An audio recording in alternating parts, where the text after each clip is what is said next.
Welcome to your favorite bookish podcast, Fully Booked and Caffeinated. I'm Kelsey. And I'm Heather. And today we will be discussing and reviewing The Weight of Blood by Tiffany D Jackson. As usual, let's talk about our fuel for the discussion. What are you drinking, Heather? Well, due to my child being in a daycare and bringing home a new plague every week, I'm hydrating with water because I've had a bad upper respiratory for the past week and I'm dying. So, water it is. As it should be. We've tried to record this episode 4 times. Not really, but we have rescheduled quite a lot. Just about. So here we are. I'm also having water, but this morning, so on a past episode, when I got off on a tangent, I talked about the Chobani creamers and how they have all these new flavors now.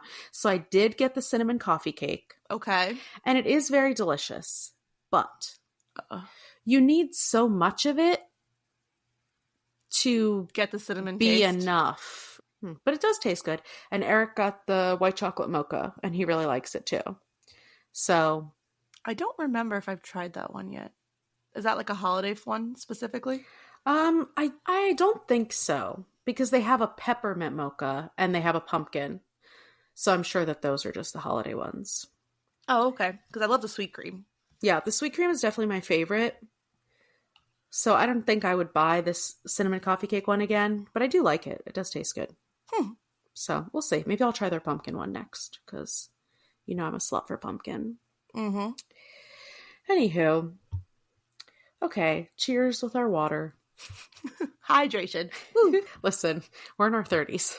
I know. We got to focus on this, you know? All right. So Tiffany D Jackson, she received her Bachelor of Arts in Film from Howard University and her Master of Arts from the New School University. She has over a decade of experience in TV and film. She's worked with National Geographic, BET, Fuse, and BBC America, to name a few. She also wrote and directed a short horror film in 2009, and it was highly praised in the film festival realm. She has a handful of published novels. All of them are young adult, and this was not her debut novel. Wow, look at us. Yay, us. Look at us. Thinking outside the box. Completely on accident. Anyway, so this book was published in September 2022. It was the nominee for Best Young Adult Fiction that same year for Goodreads, obviously. And this book is a retelling of the very popular Carrie by Stephen King, which came out in 1974 and was his first published novel. Oh, I didn't know that. I didn't know that either. For some reason, I thought it was Christine. It was Carrie. Wow. I mean, Christine might have been right after this, but Carrie was the first one. Okay. So since that book was written, it has been adapted into a movie 3 separate times, and even a musical. What? I don't know. I never saw the musical. I already know the answer to this, but have you seen any of the Carrie movies? I've definitely seen parts of the Sissy Spacek one. Okay. What's so the last name? Sissy Spacek. Yeah. Yeah. I don't think I've seen it in its entirety, but Okay. I've seen bits and pieces of it. Okay. Yeah, I've seen the original, but not in a really long time. And then I saw the remake. I think I also saw the remake. Who was in that? Who was the lead? Chloe Grace Moretz. Yep, I did. That's the one and that I've seen. And Julianne Moore. I don't remember Julianne Moore being in it. It was a She's pretty decent cast. Yep. Huh. Yeah, I did watch it because, I mean, I recognized her and it's a remake. I'm like, let me just check it out. So yeah, it was fine. But all of this to say, it's a very well-regarded story in the history of horror. And there's a reason that it's been retold so many times. So we won't go into the similarities too much. I've actually never read the book. I've just seen the movies. But the main one I want to point out is that it has similar formatting in the narration and the secondary fictional material, which is the same that this book has. And Carrie is also on the list of frequently banned books due to violence, cursing, underage sex, and a negative view of religion. Oh, okay. We'd love to see it. So for this book, The Weight of Blood, just want to start out with a trigger warning because we're obviously going to be talking about racism. Yeah. And of course, we recognize that we will never fully understand how complicated that topic is, especially from reading a young adult horror novel, but we're going to do our absolute best. So here is the book summary from, you guessed it, Goodreads. When Springville residents, at least the ones still alive, are questioned about what happened on prom night, they all have the same explanation. Maddie did it. An outcast at her small-town Georgia high school, Madison, Washington has always been a teasing target for bullies, and she's dealt with it because she has more pressing problems to manage. Until the morning a surprise rainstorm reveals her most closely kept secret. Maddie is biracial. She has been passing for white her entire life at the behest of her fanatical white father, Thomas Washington. After a viral bullying video pulls back the curtain on Springville High's racist roots, student leaders come up with a plan to host the school's first integrated prom as a show of unity. The popular white class president convinces her black superstar quarterback boyfriend to ask Maddie to be his date, leaving Maddie wondering if it's possible to have a normal life. But some of her classmates aren't done with her just yet, and what they don't know is that Maddie still has another secret, one that will cost them all their lives. I must have read this summary a long time ago and not reread it before I read the book, because there were some things that I did not see coming. Yeah, I know. All right. So the book's format, like I said, it jumps between materials. The materials are for a podcast where this guy is researching this supernatural phenomenon that they call the Bloody Prom, where over 200 people died. And he brings a non-believer scientist onto the show to see if he can convince her that this really happened based on old evidence and new interviews. And then it jumps to the past tense chapters, which are following the events leading up to the Bloody Prom. So basically what this means is that right away we know what happened and the aftermath, and we can kind of go backwards and see how Maddie was driven to do what she did, allegedly. Allegedly. Listen, they couldn't prove anything. So we meet Maddie, who goes to great lengths to hide her hair. She doesn't even go to school if there's a 1% forecast of rain. But unexpectedly, a rainstorm hits while she's in gym class outside, and her hair frizzes up into a visible afro. After being bullied relentlessly, she unleashes some telekinetic powers, but everyone thinks it was an earthquake. When I was reading this, and so far in the beginning this happens, I was like, oh, already? We're like, she's revealing her powers? But they're like, no, it was an earthquake. But only felt in one room. Only felt by us. The sound wasn't heard by anyone. I mean, by everyone. Cracked all the windows. Shattered all the windows. Like, just a lot. So, in a small racist town like this, actually pause for a second. It sounds like this book is taking place in the 1950s. It's not. It really does. I know. It's taking place in the early 2000s. Maybe the early aughts. Close enough. Yeah. It's happening in a time when it shouldn't be happening. And you have to keep reminding yourself of this as you're reading it. Because it truly feels so... It was just so backwards how the residents of the town were written. And even the way Maddie dressed, the way she behaved, the way her relationship with her father, it was just so... It was like actual June Cleaver. Original Carrie vibes. Oh, yeah. Yeah. Like they went... But in present time. Exactly. So Maddie being biracial won't go unnoticed. We find out that her dad is a real piece of shit. He beats her, burns her, locks her in a closet full of pictures of white women, and tells her to pray to look like them. When I read this part of the book, I was shook to the core.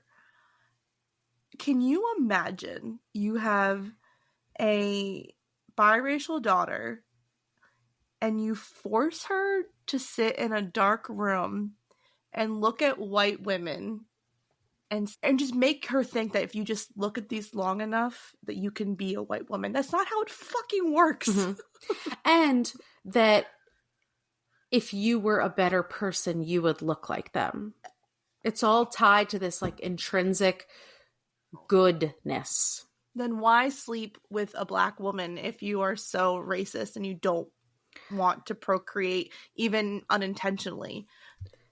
Heather, sometimes men simply cannot help themselves because those wily temptresses, I can't. They get them into their clutches. Really, you know what I mean? Yeah, this was fucked up. And I don't want to say the way that this happens in the original book with the prayer closet. So Carrie gets locked in this closet by her super religious, fanatical mom. But then you add on this extra part with, the pictures of the women and stuff. And it adds that racial element to the original story. So we'll talk about that a couple times, like how it really does just add on to the original story to add this layer of overall shittiness. I didn't know that was actually part of the original Carrie. Yeah, I don't know if it was in the remakes, but I do know it was in the original. So we also find out that Maddie covers her skin completely in the sun. She applies 3 layers of sunscreen daily and goes to painful lengths to keep her hair pin straight, all to avoid looking black. So everyone pretends like they're upset about Maddie being Black because she lied about it, and so she's a liar. But the reality is they're mad that they got fooled. How dare a Black person not identify themselves as Black so that they can be appropriately labeled and treated as such? So a video of Maddie being bullied on this same day gets posted online and it goes viral. This is the only way that you know that we're in current times. Exactly. So the news gets involved and then people start paying attention to the fact that this backward ass town has 2 separate proms, the white prom and the Black prom. And then it was kind of brought up in the book, and I don't know if you fact checked this, but I didn't, that this was still something that some towns do in the South. That that some schools don't do interracial proms. And if that is still a real thing, I cannot fathom it. Makes no sense. I mean, as recently as 2010, it was still happening. Jesus, that's still like not so that recent. far away. I know. And like to still be dealing with that when this was, when slavery and like segregation, like when it was all resolved years ago, but it's still in like our and in history, such a ridiculous way, like a prom. And like, kids just can't. I mean, this is racism. You are not born racist. No. Racism is taught. It is. And so what are these high schoolers, because they're born in this small town and they grow up their whole lives knowing that this is what this town does and that it's normal and it's okay. And it's tradition. We can't change it because it's tradition. It's like the fucking Confederate flag. It's tradition. No, it's fucking racist and it's not okay.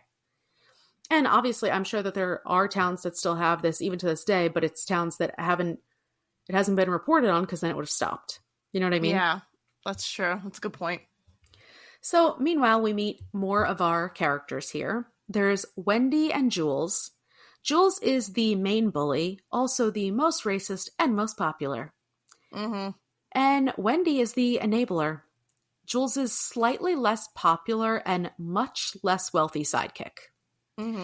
Who happens to be dating a Black guy, which I didn't see coming. And this is what I'm talking about. Either. Yeah. It is in the summary, but I guess when I was reading it, I just didn't connect that it was Wendy and her boyfriend, because I was just shocked when that came honestly, up. I actually didn't read the summary or anything. So when Kenny was first introduced, I thought he was white. Well, yeah, because his name's Kenny. And so the way that they were talking about it, and then there was that scene when they're in the hallway, and then when they would say something, they would kind of refer to him and look at him and wait for his reaction. I'm like, why? I'm like, what's the big deal? And then it like hit me when I was reading it. I was like, oh, he's Black. Oh, okay. So I will definitely say this is an unrealistic detail in here because there's no way that Jules would be okay with this. I don't know. But she's not. She's not. That's true. She's really not. And you get that vibe throughout the book that she doesn't understand why Wendy's dating him. And yeah. And she's very jealous of their relationship, and not just because, not in the normal high school way of, oh, my best friend has a boyfriend now, but for many reasons. Because she, in her mind, thinks that she is better for Wendy than he ever could be. And she helps him, she helps her more, and she's there for her and whatever. So Kendrick, or Kenny, as he is mainly called, which for obvious reasons is to stifle his blackness. So Kendrick is popular because he's an all-star football player. He's being recruited left, right, and center, and he's the big man on campus. But Maddie isn't the only one we're going to see struggle with her Black identity, because Kendrick is on his own journey. His friends have completely whitewashed his personality. Yeah. They are full of passively racist comments and microaggressions, but he conveniently ignores all of this because he feels absolutely no connection to the small population of other Black students. And I don't know if you're going to bring this up, but I also feel like the dad whitewashed him. Yeah. Yeah.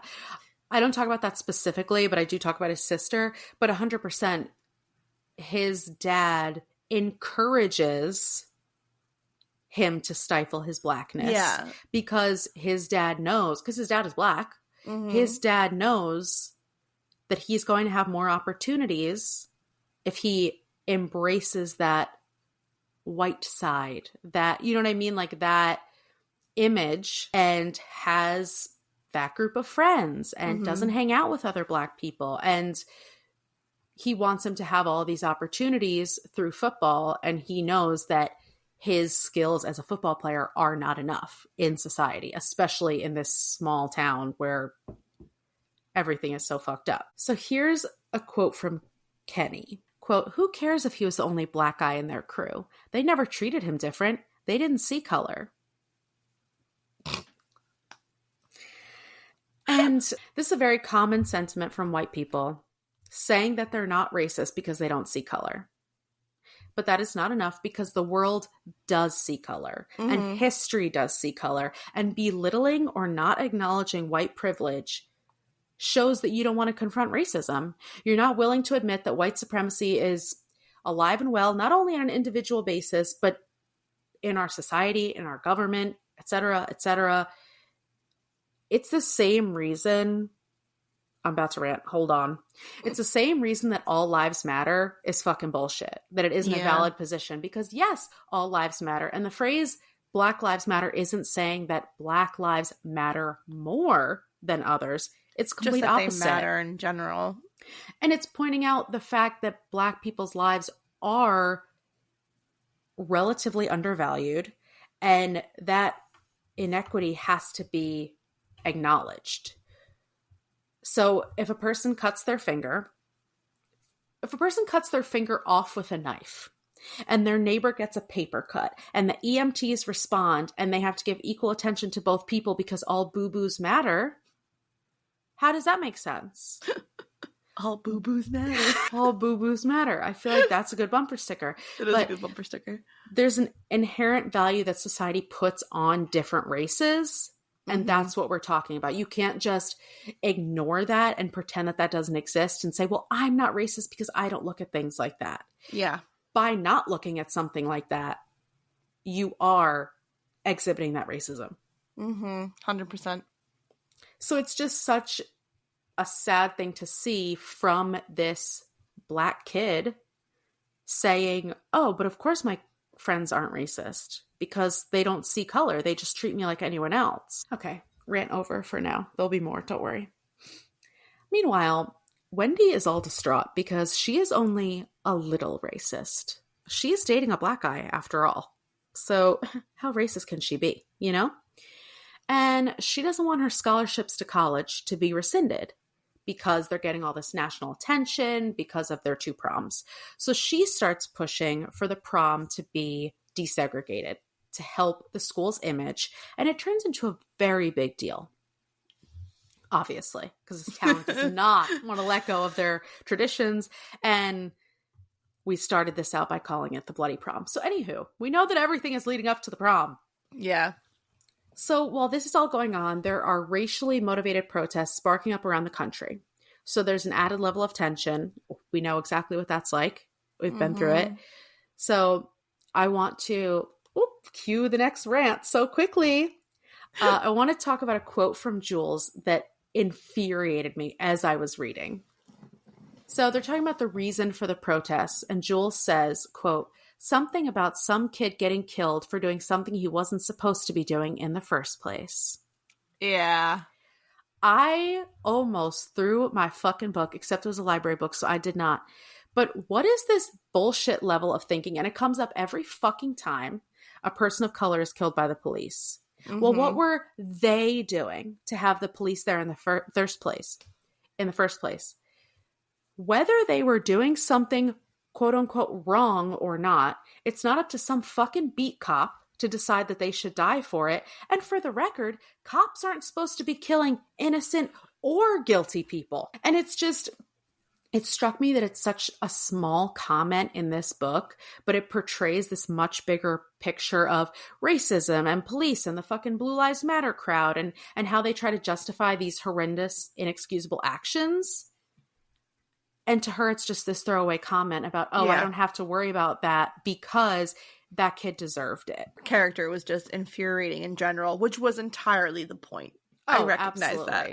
And the worst part is that it was so believable. Oh, yeah, because they exist. They're out there. And just even the way that she talked and kind of played it off and just her entitlement, it was disgusting. So anyway, we obviously know Jules sucks, but you can't predict how much she sucks.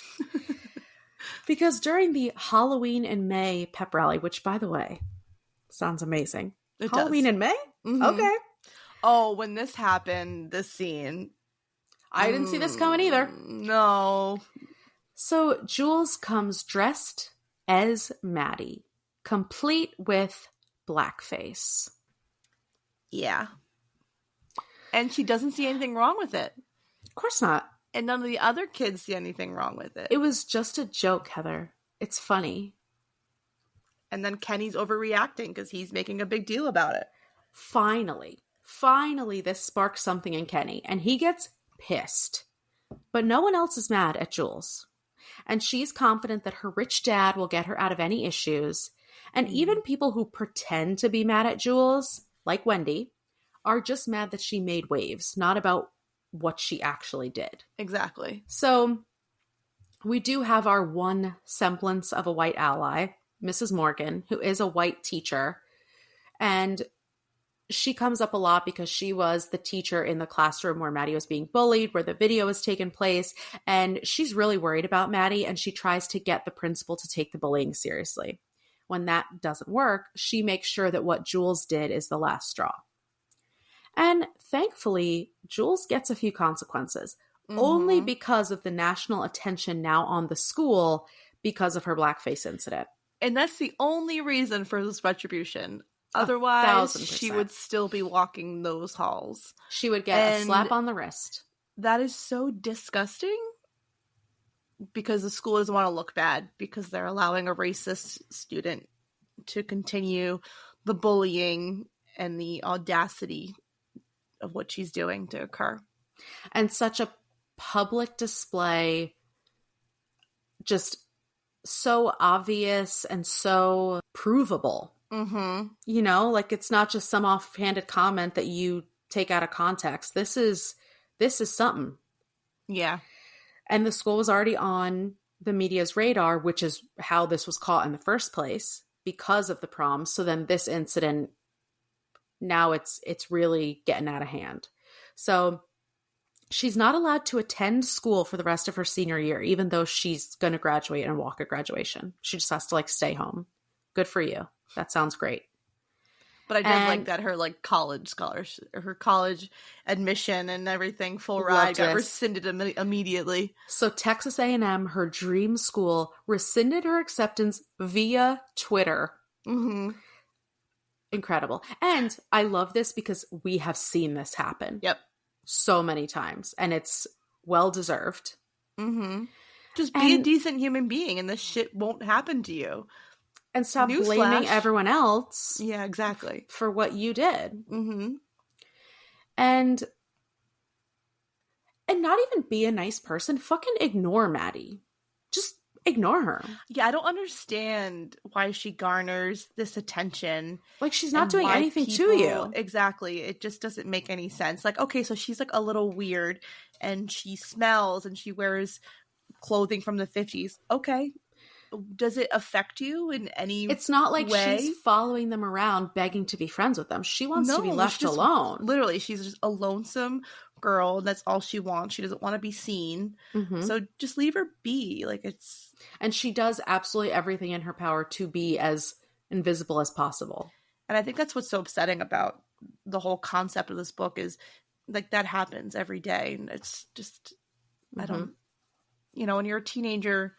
You do stupid shit, but this is so much worse than that. And when you're a teenager, you have so much other stuff to be worrying about. Yeah. And then you're worrying, like, it's so upsetting. Mm-hmm. And Wendy has to do damage control again, which is obviously the worst idea ever, but sure, Wendy. She decides that her hot football star boyfriend needs to take Maddie to the prom. This was so weird. I mean, it's so early 2000s rom-com. Yeah. If we just take out the race part. I know. I mean, it's a tale as old as time. And, you know, absolutely nothing can go wrong, obviously.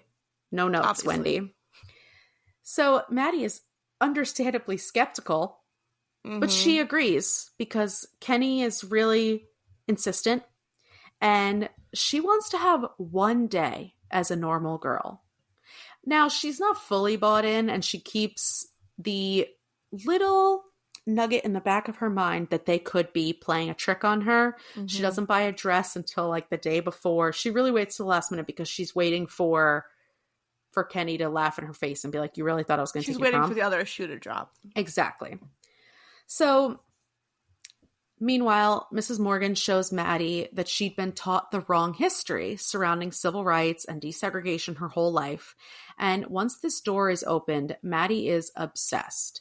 She watches videos of riots and protests and documentaries trying to learn about her background that she never knew about and was never allowed to learn about anyway. She also finds a journal that her mother clearly hid, referring to her powers in a very cryptic and dark way. So lots of things are happening and changing, and Maddie is taking it all in stride. She shows her powers to her dad, and he accuses her of being a witch and worshiping Satan. He tries to kick her out of the house, and she's like, LOL, no, nice try. And she has to use her powers against him. And she's really struggling because even though she knows that her father is a monster, she feels bad for him. And she knows that she's all he has in the world. Yeah. And she knows that in his mind, he is helping her. So Maddie just really tries to see the best in people. She does. A trait that I do not have. She's like, even though he's absolutely horrible and he's abused me for my whole life, he kept me alive, I guess. Made sure I had food and stuff, so that he's great, right? I mean, I guess you kind of have to give him an iota of credit for being as racist as he is. At least he still fathered her. Yeah, but that he didn't kill her when she was born. Exactly. He wanted to. Here's a little quote I want to read from Maddie's point of view. Quote, no matter what she did, she could never escape being her father's greatest mistake. A mistake carved in her features, painted on her skin, knitted in her hair. She would never be good enough or white enough. For him, for the kids at school, for the women in the photos plastered on her closet walls. She hated them.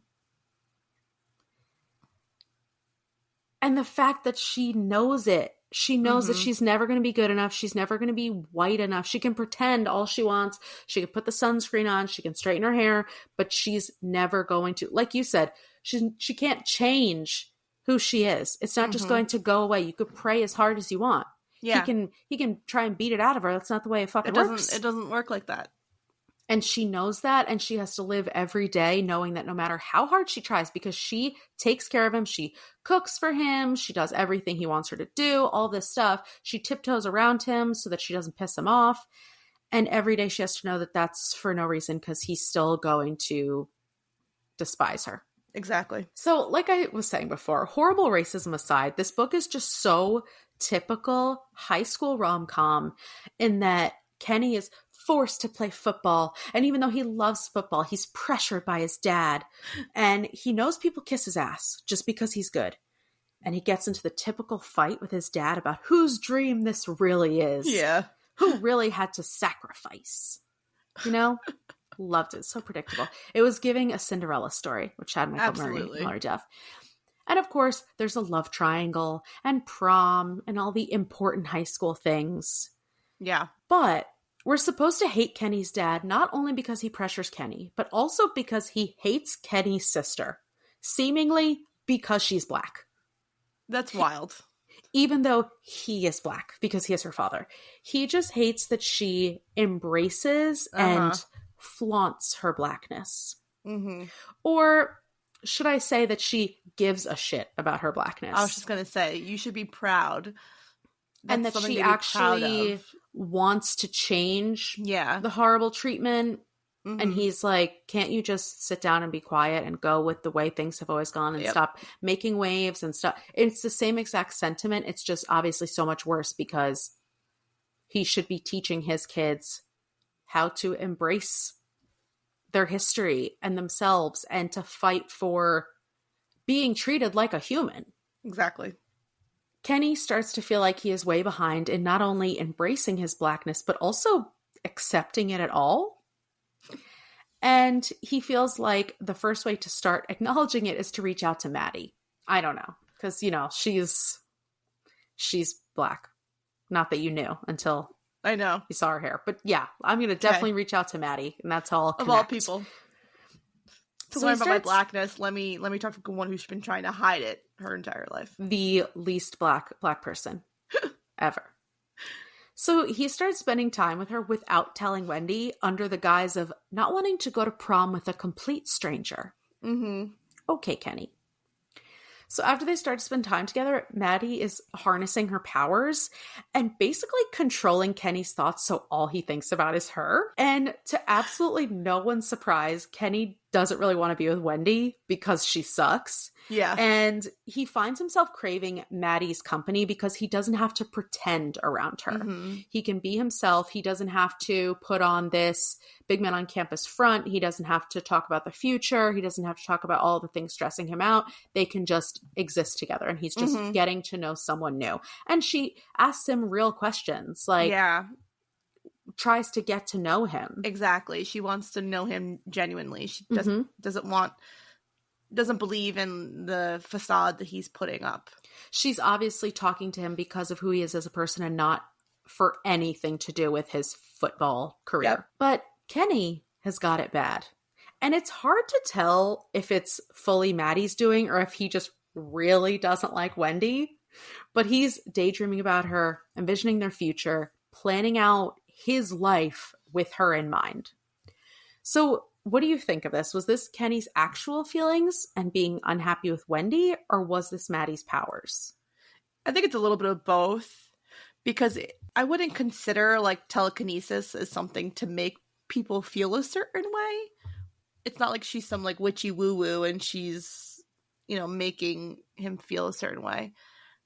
But I think that he's been so sheltered from his blackness that now that he's with somebody that he can be his true self and not feel like he needs to be a certain way and put this mask on, he can finally take off the mask and just be who he wants to be, say what he wants to say. He has somebody who doesn't even know what Netflix is. So it's kind of like this new era for him, and it's fresh and it's new, and We all know And how she's guys are so when they have different. something fresh and new. So I was just going to say that. Oh, she's so different. She's so Exactly. unique. But obviously he's under some kind of spell because it's very fast. Yeah. And it's he smells her when she's not there. He's drawn to her house. Dreaming about her. Yes. It's so just that's why I'm like, I completely agree. I think it's a little bit of both. Because also her powers, there's that whole part where they're talking about telekinesis because they get that weird telekinesis specialist. But they're talking about how it doesn't make sense that she's able to control fire and that couldn't have been part of her telekinesis. And this isn't a normal power. So it's like, we don't really know exactly what her powers are. Yeah, that's a good point. I guess just knowing what telekinesis is, or like what my assumption of what telekinesis is, knowing that this is like a Carrie retelling, that wasn't what I would thought that she would be able to do. I wouldn't think that she had the ability to make someone fall in love with her. Like, it wasn't like she was doing a love spell. And I think it definitely started out genuine from Kenny. He enjoys talking to her. He enjoys spending time with her. Them at the Dairy Queen, I loved that. Like, that was... And when they went on the hike, I thought it was so cute. That brings me to my next question. How did you feel about Kenny and Maddie's relationship in the early parts when they first started hanging out? I liked it. Me too. It felt genuine. And like we keep saying, he was able to be himself, and Maddie was able to kind of come out of this shell that she's been hiding under forever. And her wit was so fun to see that she wasn't like this just shy little mouse. Like, she has like a sharp tongue. And that's nice to know that she's not completely gone. Like, there's some parts of her that are still good. I agree. I know that Kenny has his issues, but I love the way he treats Maddie, the way he jokes with her and he calls her out. And when she says something weird, he'll call her out, but in, a teasing way. He's not making fun of her. And I think it's a combination of, like we said, the novelty of someone different and someone new, but it's also someone who's not trying to control him, because Wendy controls his whole life. She does his workout routines. She has his smoothie for him every morning. She has like this psychotic idea of their future, and that she just thinks that she's going to be with Kenny forever, and that she's going to get so many perks from it. Talked about this with him. Like, she still hasn't told him that she's not going to the original school she got into. Like, she's going to his school to be with him. He doesn't even know this. Yeah. And she's all stressed out about the scholarships and stuff. And she's like, oh, well, as long as my first year is covered, it's fine. Because then I'm sure after that, Kenny will have money, or being with Kenny will open up doors for me. She's just so delusional. And so desperate for this life that she has planned out for herself, and this life that she can't get to on her own. And so I think that the fact that not only does Maddie not want to change Kenny, she doesn't want to control him, but he also feels like he needs to protect her, and he can take care of her, and someone for him to look out for. All right, so a lot of other stuff happens, but none of it really matters. Fast forward to prom night. That's what we've been waiting for. And we're finally going to find out what really happened. So this just blows my mind. Maddie and Kenny go to prom together, and it's magical and perfect. And Kenny is acting a fool because he's kissing Maddie in front of everyone. Not just dancing with her, not just looking lovingly into her eyes, kissing. But he still has a girlfriend. And people are obviously gawking at Maddie and being monsters, because they are. So Kenny makes it his own personal mission to keep her safe no matter what. By any means necessary. So we get to the prom king and queen vote, and even though they probably could have won on their own, one of Jules' sidekicks, I don't remember or care about her name, rigs the voting. Kaylee. And Kaylee. Good job. Wow. I was like, because Charlotte was the other one, right? Yeah, Charlotte and Chris are the other ones. Kaylee. Okay. So Kaylee rigs the voting and ensures that Kenny and Maddie will be up on the stage so that Jules can carry out her revenge on Maddie. Because Jules didn't ruin her own life by doing blackface.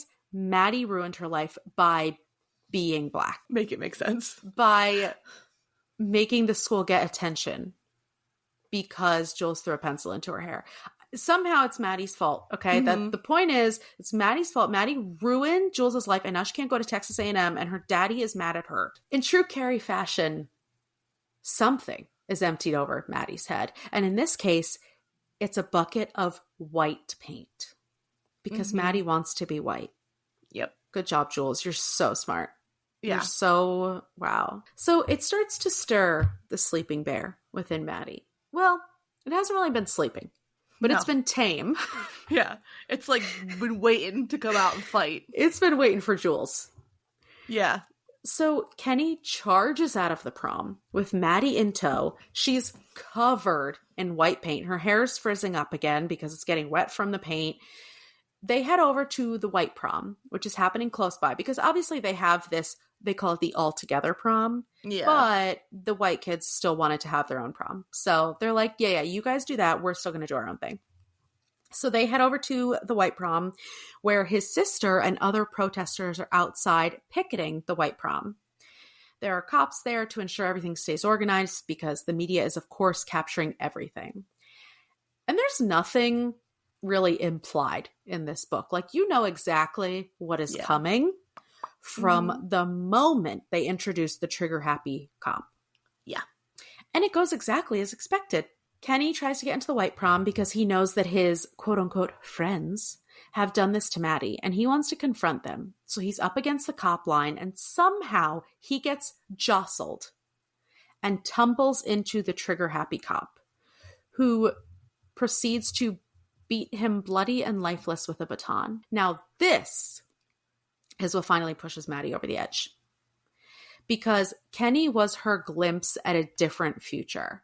Her way to a normal life. For the first time ever, she had hope. Yeah. Because he was making her all these promises and she felt how he felt about her. She saw that these weren't just empty promises, that he really wanted to be with her. He wanted to make it work. And she dared to dream that she could have a different future. Mm-hmm. And that had just been ripped from her. So Maddie unleashes. An unearthly sound affects all of the teens and young people in the area, so their eardrums are exploding and they're falling over, screaming in pain. The cop cars rise into the air and slam down, killing multiple people. I loved it. There's body parts flying everywhere, blood and gore and screaming and survivors running. Basically, Maddie isn't targeting anyone specifically. No. She's just popping off. She is. No one is being spared. Mm-mm. So after disposing of pretty much everyone outside, she moves inside to the white prom and kills them all except for Jules and one other random survivor. I was so mad that Jules lived. And I was so mad that some of these people didn't suffer more. I'm sorry, but Maddie, I know this was in the heat of the moment, but like, So Jules is the witness who told everyone it was Maddie. Nothing about what she did to kickstart things. Just that Maddie turned on everyone for absolutely no reason and started fucking shit up. So Maddie makes her way home. She just walks out. Blood everywhere. Body parts. Brains. Covered in white paint. and blood. Yep. Blood. Yep. And of course, her father is waiting for her. He's got a gun and he's ready to kill her because he says he should have killed her from the day she was born. Now this part, I know it's necessary to the story and it's the twist, but I didn't really care about it. I just hated the dad so much that I just did not care. And it was such a fast-paced spree sequence.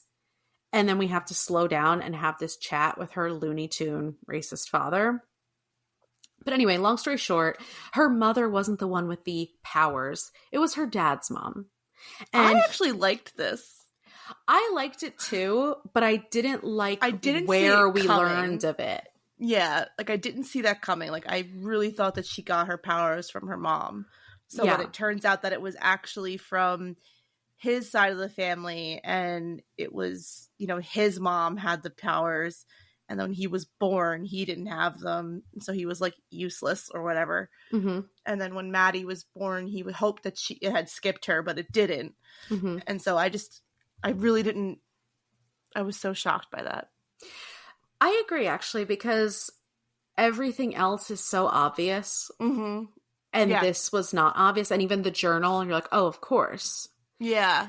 And which is weird because the journal had nothing, like, wasn't. Anyway, I liked that this was the twist. I just didn't like where it was inserted into the story. Mm-hmm.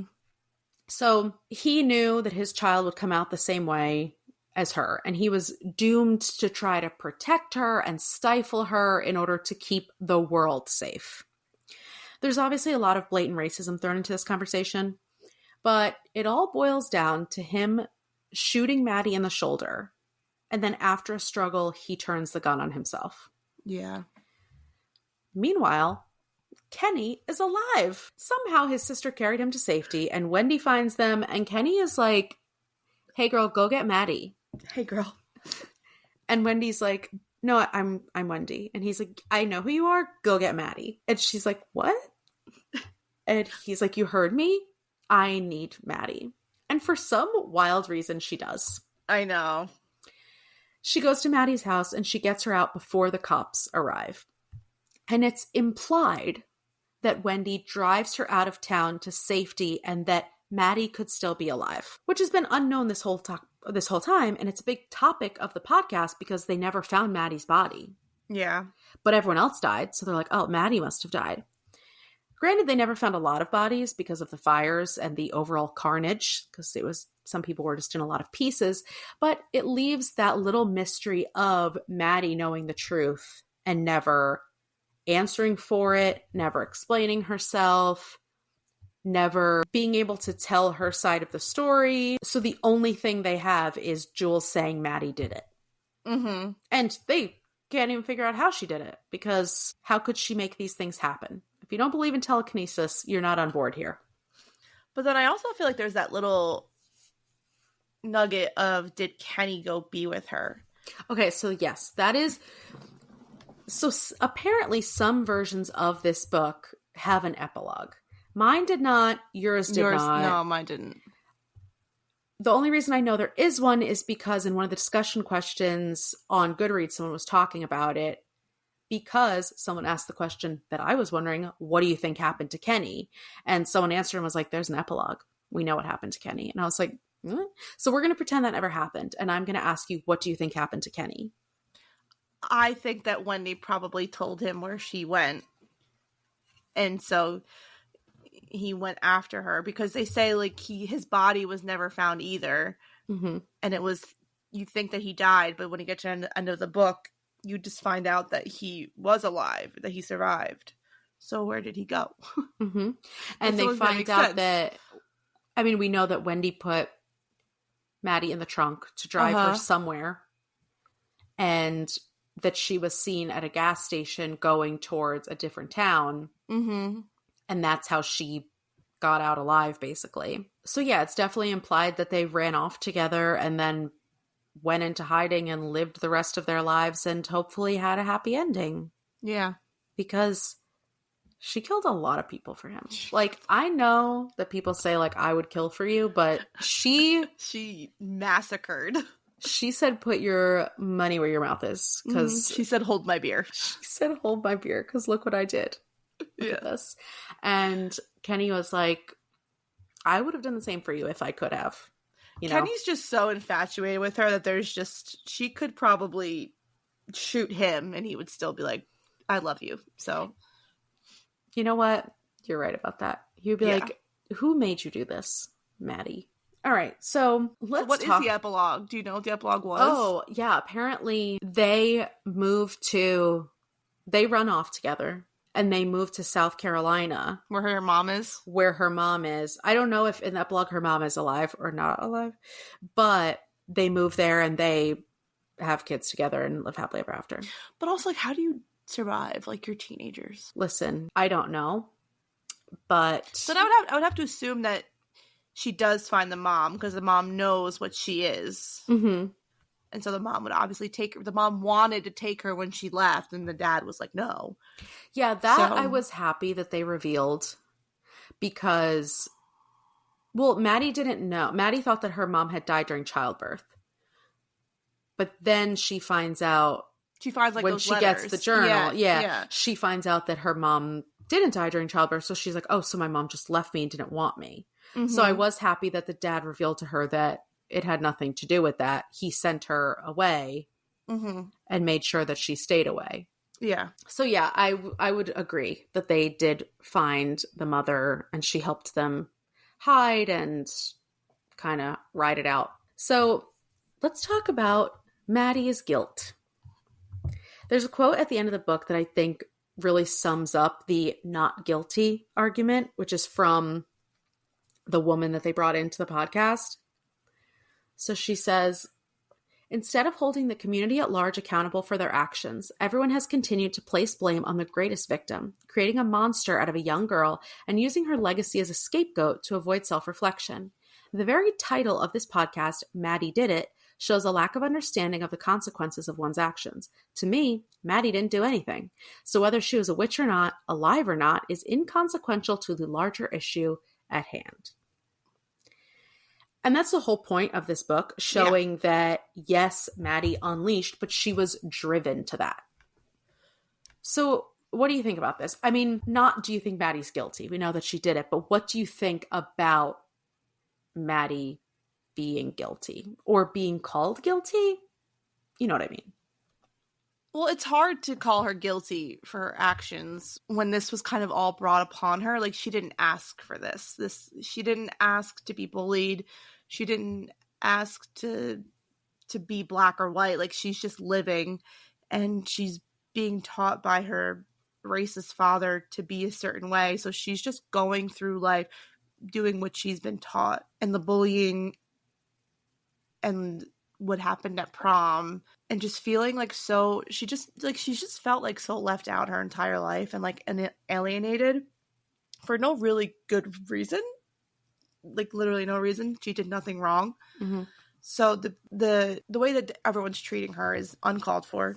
There's no reason for it. The only person who she had was her dad, and she knew that he despised her. Exactly. So when she finally has like Kenny, someone who's try to genuinely get to know her, and she feels like this connection with him, and whether it's infatuation or real, whatever, it's still something for her to grasp onto and feel like hope that she could be more than what she currently is. And so when she loses that for that little minuscule of time and she just reacts the way she does, it makes sense. Like, you can't fault her for unleashing this power that she doesn't really fully understand, because she's just learning from books that she's reading. Mm-hmm. She has no idea what she's truly capable of. So what she does to that town is a visceral reaction to Kenny being quote unquote dead. Mm-hmm.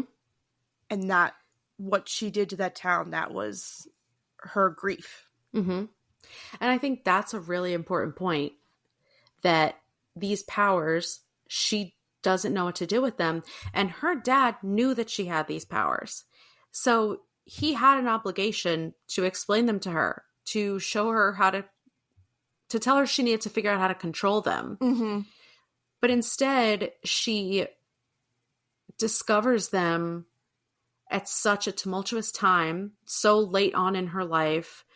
So not late in her life, but you know what I mean? She's already a teenager. Well, exactly. Like, it doesn't matter how old you are. She didn't have time to hone this in and to figure out how to control it. Mm-hmm. And exactly like you said, it was a visceral reaction. And yes, she is guilty. There's no question of her guilt. She murdered people. Like, yeah. Of course she's guilty. But there's a difference between, if someone murders someone else in self-defense, they're guilty of murder, doesn't mean that it was unwarranted or that they didn't have a reason to do it.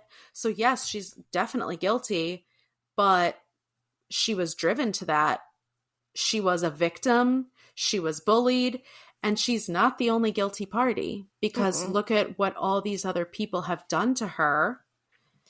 And I think that's like what pissed me off about, and it's a good feeling of being pissed off about Jules surviving, is because she's the one person that was so fucking guilty in this book, because every single bad thing that she was doing with determination. Mm-hmm. So the fact that it's got to be some kind of, there's obviously the author has a reason for why she survives, and it's, sometimes ugly people do end up coming out on the Assholes other end live forever when they shouldn't. Yeah, exactly. So, but that was so hard to know that she was still living and breathing, and also that, like, Mrs. Morgan did not deserve to die. No, like, her death sucked. Like, like Jules should have been decapitated, not Mrs. Morgan. I know. And also, Wendy lives, but she does nothing with that. She doesn't speak out about what happened. She doesn't defend Maddie. She just completely disappears, because once again, true to Wendy's character, she didn't get what she wanted. She didn't get her happy ending. She lost Kenny. She lost this life that she had mapped out for herself. So instead of doing a good thing or helping this investigation or whatever, she just disappears. She goes under a fake name. She, doesn't want anyone to contact her. And she's very angry and resentful when they do get in touch with her. And it fits with her character too. Yeah. So I think the worst part is that it wasn't worth it. History didn't change. Maddie's, apparent sacrifice wasn't worth anything. Instead, it just boiled down to, like they said in this quote about, they're putting everything on her because she is a scapegoat, and it's an easy way to say, well, we don't have to address the real problem, which is this racism, because the problem is gone. Yeah. Maddie is gone. So we're good. Our hands are clean. Yeah. There's also a really big thing in this book is the struggles of the different Black characters, because to say that they all face the same struggles would be 100% false. Kenny obviously doesn't feel affected by the racism because he's so popular and his friends looked up to him. But as the story goes on, he begins to realize that they're not as accepting of his race as they are of his football skills. There's his sister Callie, who is darker skinned. And like we said, she actually cares about the horrible treatment. And she hates Wendy, obviously. And she doesn't like Maddie either, because, Kenny tries to say, well, Maddie had this horrible life and she's being bullied and blah, blah, blah. And Callie's like, yeah, but the difference is she can pass as white. She has reaped the benefits of white privilege because she was able to hide it. So how can I sympathize with her now having to be Black? And it's totally understandable. And I really liked, I think Callie was one of my favorite characters in this book. Yeah, I really liked Callie also. And the fact that she was up against so much. She was up against her parents. She was obviously up against the school and the town and her brother and just everyone around her. And she still knew what was right and knew to fight for what was right. And she would, she knew that her dad didn't really like her. And it didn't matter because she knew that she was right in the situation. And then obviously Maddie, she's dealing with it in a much different way because she feels that she's missed out on a lot of her history and a lot of her identity because she wasn't able to embrace who she was and she had to stifle it. And she was taught that being Black was a horrible, horrible thing. Yeah. So it's just very interesting, all the different levels of racism. And it's so interesting to me because this is kind of like the same thing that happened when we did Razor Blade Tears. It's so interesting to me to see these Black authors' perspective on what they think that white people, like how we view racism. Mm-hmm. And so it's so, I can't imagine how hard it is to write like this about your own race and kind of put yourself in like a racist position just to write these things. And it just makes me respect them so much more as authors, Mm-hmm. because you're a better person than me. Mm-hmm. Like, to Yeah, put because- yourself in that headspace. And, you know, how many of these are possibly real things that have happened to them? And that's another thing. It's or just to people they know, or to people in their family, or whatever. And yeah, I completely agree. They have to confront it in a way for a fiction YA book. I know. That's what's also crazy. The themes in this book, it's for a YA novel. It's not even for like a normal fiction. It's crazy. It's crazy. Mm-hmm. So another thing I want to talk about is that this book is a special brand of horror.